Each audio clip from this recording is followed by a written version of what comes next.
The mother must continue to hunt, but this time she's not letting her cubs out of her sight. She decides to bring them to work. The growing cubs are ready for a real meal.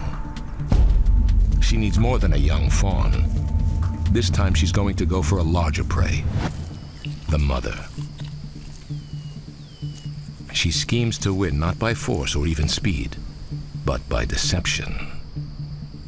Only a mother knows how protective a mother can be.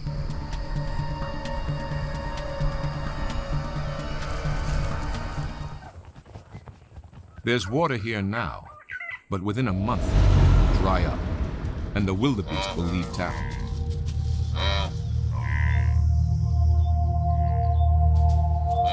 Saba wants to snag one before they go. A wildebeest is much easier to kill than a buffalo.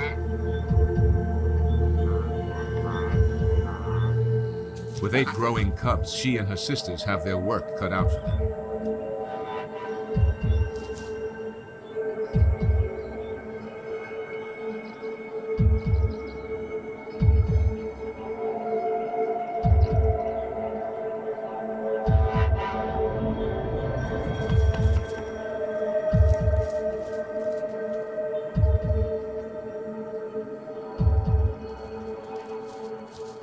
Pride males are out on patrol, so Saba enlists the older cubs to help in the upcoming hunt. Savuti lions know one thing for sure. The odds fall in their favor at nighttime.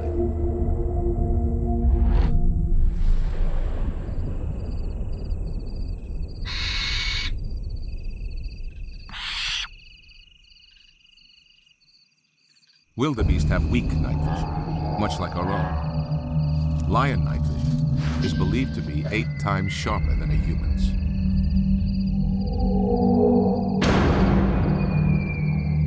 The wildebeest are running in the dark, but the lions can see them. By using infrared lights, our cameras can see what the prey can't.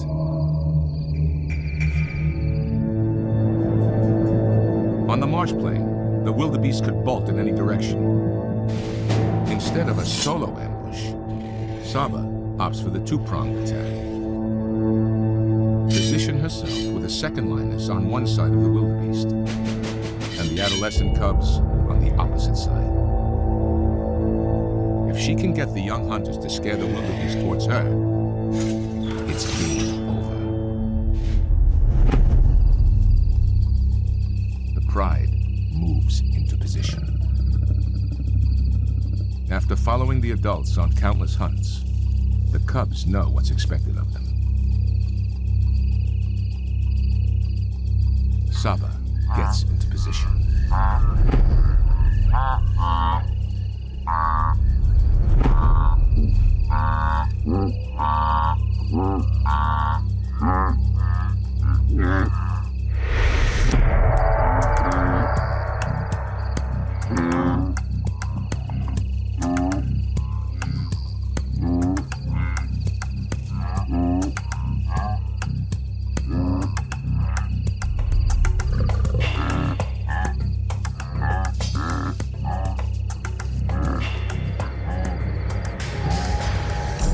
The first youngster makes his move. A second forces the wildebeest towards Saba.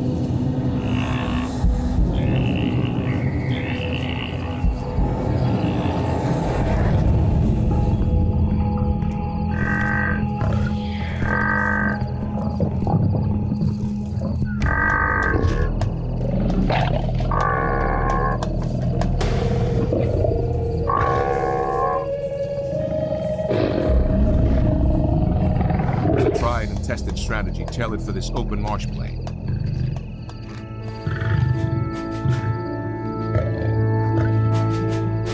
Everyone eats, even the littlest.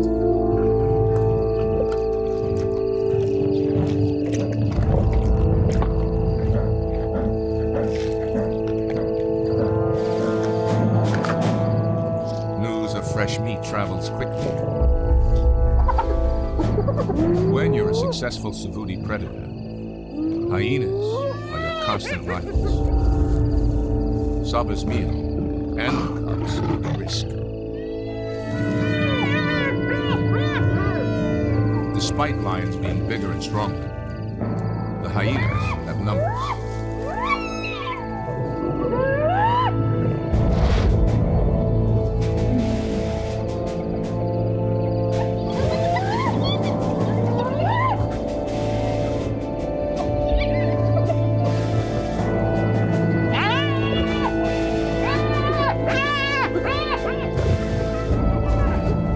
Saba is protective of her cubs for good reason. She will defend them to the death.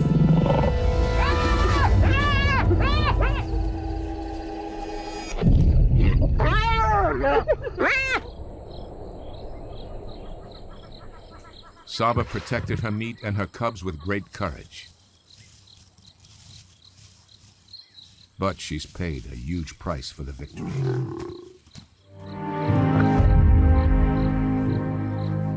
The hyenas fought tough and gouged the flesh of her hind leg.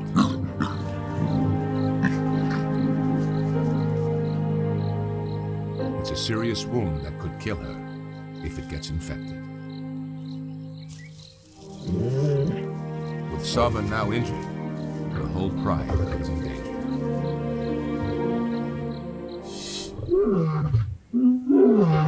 Now, the male calls in Saba and the cubs for dinner.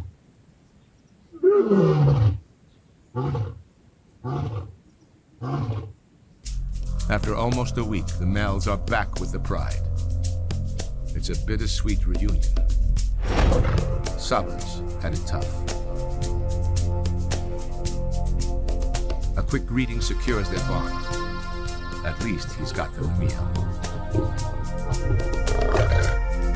But no one eats until Daddy eats. And he doesn't share easily.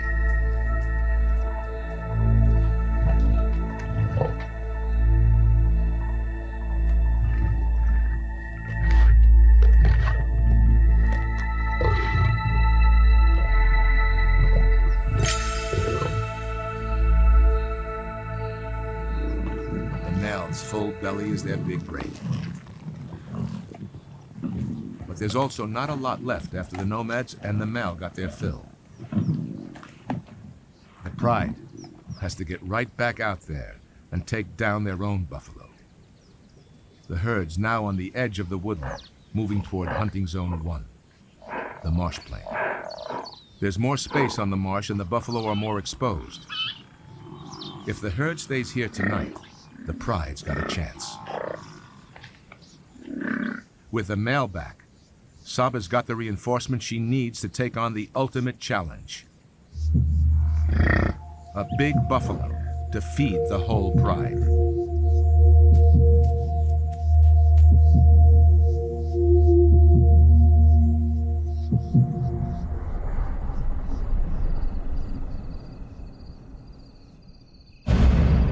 The open marsh is their favorite hunting zone.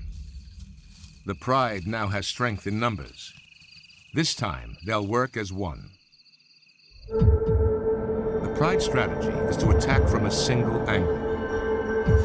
The open marsh plain allows them the space to mount a single offensive and allows a safe zone behind them where they can retreat unscathed.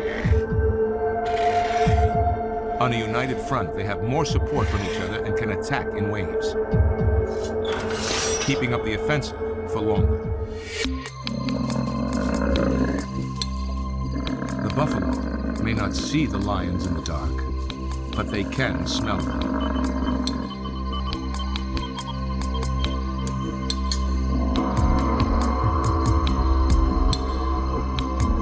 The herd assembles their defensive strategy, also a united front.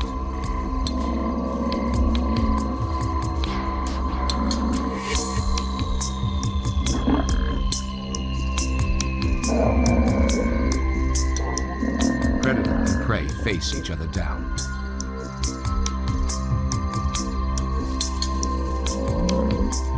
A Savudi-style game of chicken.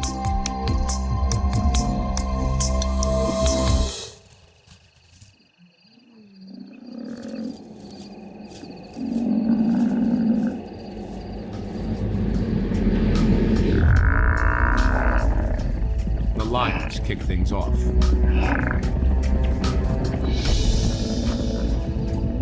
At 1,000 pounds each, the big bulls don't scare easily. But they can't see the lions in front of them. Saba makes a move. The cubs put their training into practice. They know this requires team effort.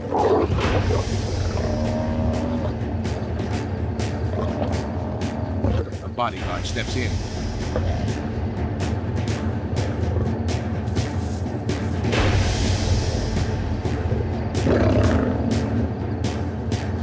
And instead becomes the target himself.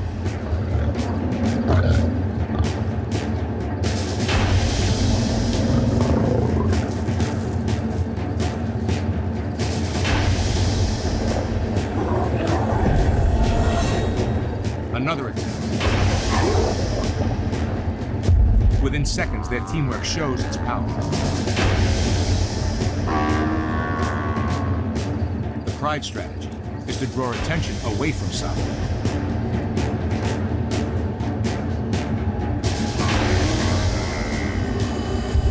But the target gets free. This bull is too much for the lions.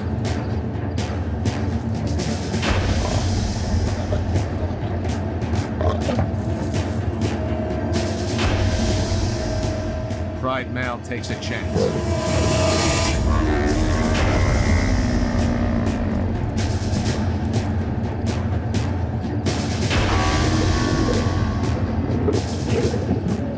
Even under the weight of 4 lions, the bull's not buckling.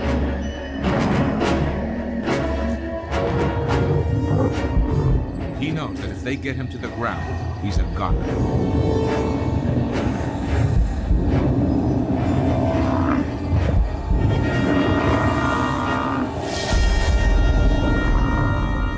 The epic 2-hour battle comes to an end. The male may not be the best hunter and protector, but his strength sure comes in handy. The whole pride will benefit from this massive meal for days to come.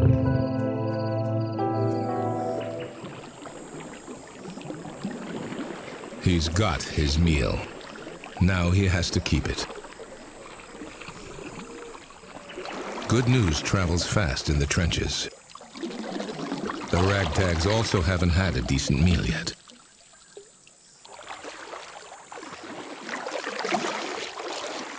Blood in the water attracts them like moths to a flame.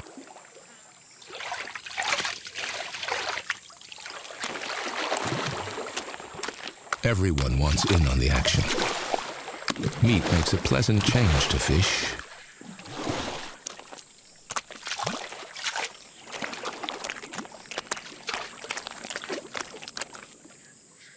DC has no intention to share. A croc his size needs 10 calves to fill his belly. But eating alone is difficult for crocodiles. They have to swallow their meals whole. Their jaws don't move from side to side, so they can't chew food into smaller pieces.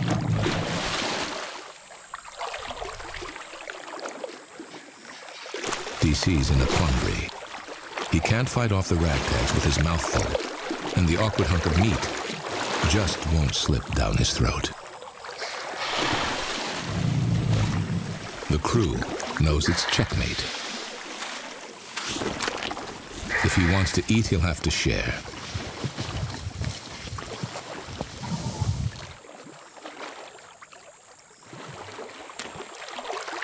Jaws lock on to grip and twist like pairs of pliers.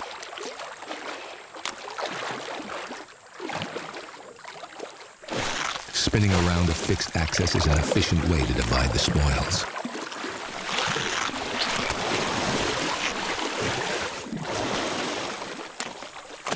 DC hangs on to as much as he can, while his massive bulk provides a solid weight to pull against.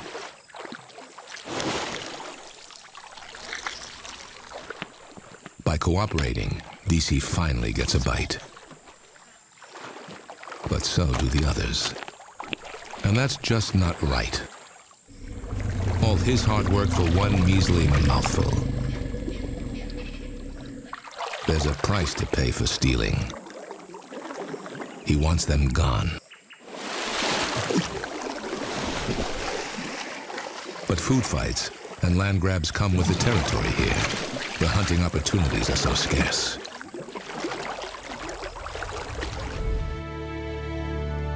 Just 2 miles away, Undutu's open grasslands give way to marsh and woodland. Here, another mother is on a solo mission, bringing up cubs.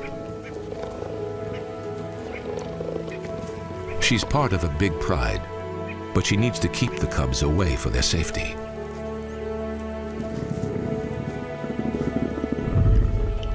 Males will kill cubs that are not their own to ensure his genes and not someone else's are passed on. Infanticide is the cause of almost 1/3 of cub deaths.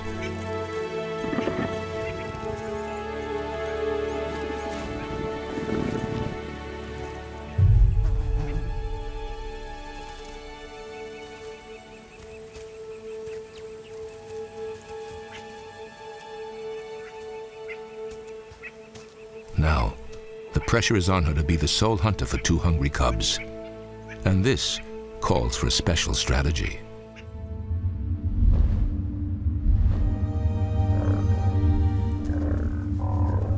The herds consume 7,000 tons of grass per day, moving constantly, exhausting one patch before moving on to the next.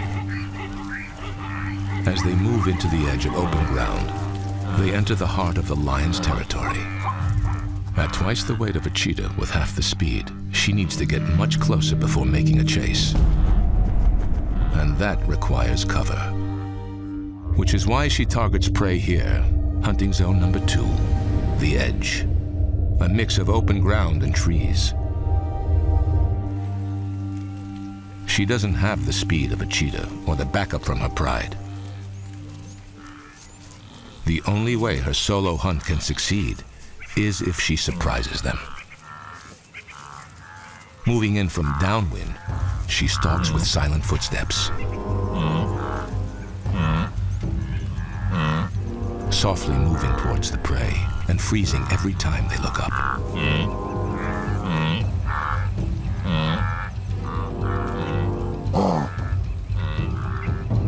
If she gets close enough without detection, she just might be able to feed her cubs.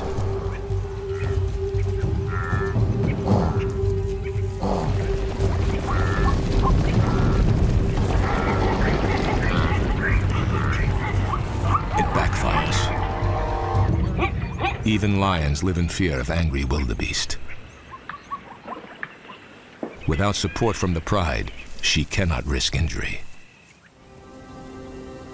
It's an odd place for a cheetah.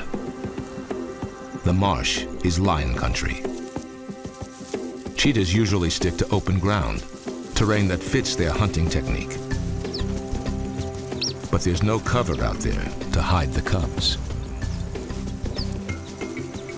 So she uses the high grasses here as a protective nursery, right on enemy turf. Cheetah cubs survive on milk for the first 6 weeks. Their mother needs a lot of energy to produce it. Like mothers everywhere, she worries about what to do with the kids while she's at work. With lions around, it's too dangerous for them to be out in the open. Her only option is to hide them. The marsh is one of Undutu's regions where cheetah and lion territory overlap. Here, nearly 60% of cheetah cubs die by the jaws of a lion. They kill the competition. She stashes her 3 cubs in the high reeds and heads out to hunting zone number 1, the open grassland, where she hopes she can find an easy and quick meal.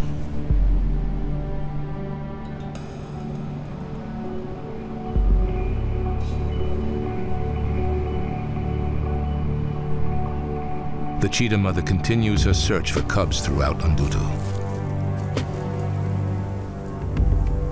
It has been 24 hours and still nothing.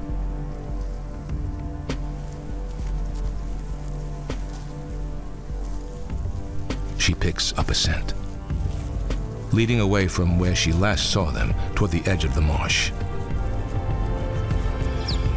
Then suddenly, she hears a familiar sound. One survivor, then two, both luckier than their little brother.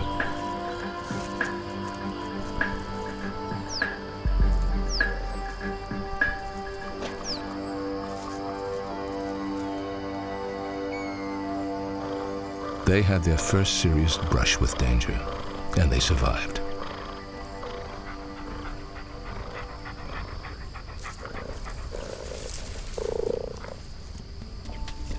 The mother must continue to hunt, but this time she's not letting her cubs out of her sight. She decides to bring them to work. The growing cubs are ready for a real meal. She needs more than a young fawn. This time she's going to go for a larger prey, the mother. She schemes to win not by force or even speed, but by deception. Only a mother knows how protective a mother can be.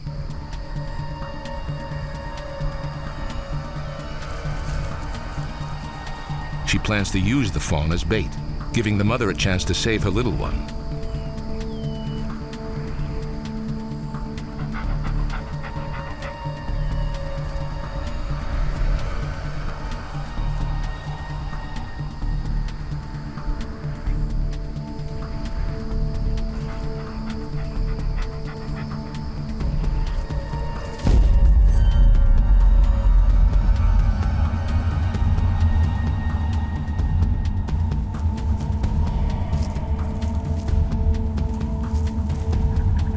The fawn tries to run, but his legs are still weak.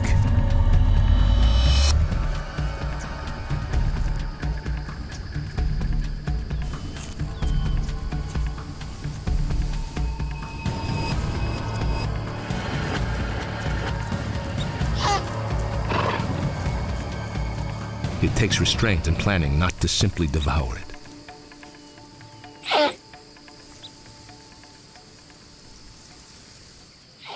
Now's the test. Will the mother run or try to save her fawn?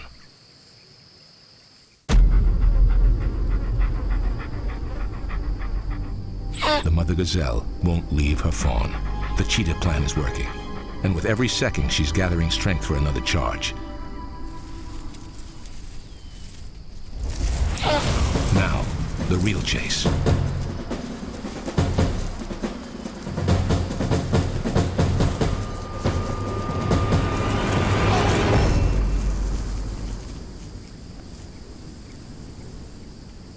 It's an exceptional plan that overcomes the challenge of open space. And she makes a kill for the whole family.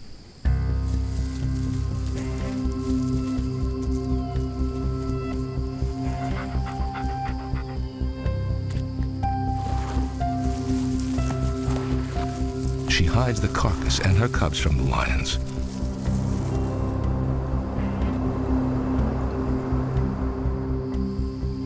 She has endured the loss of one of her cubs already. But today, she's engineered a stunning triumph, ensuring the survival of the others, at least for another day.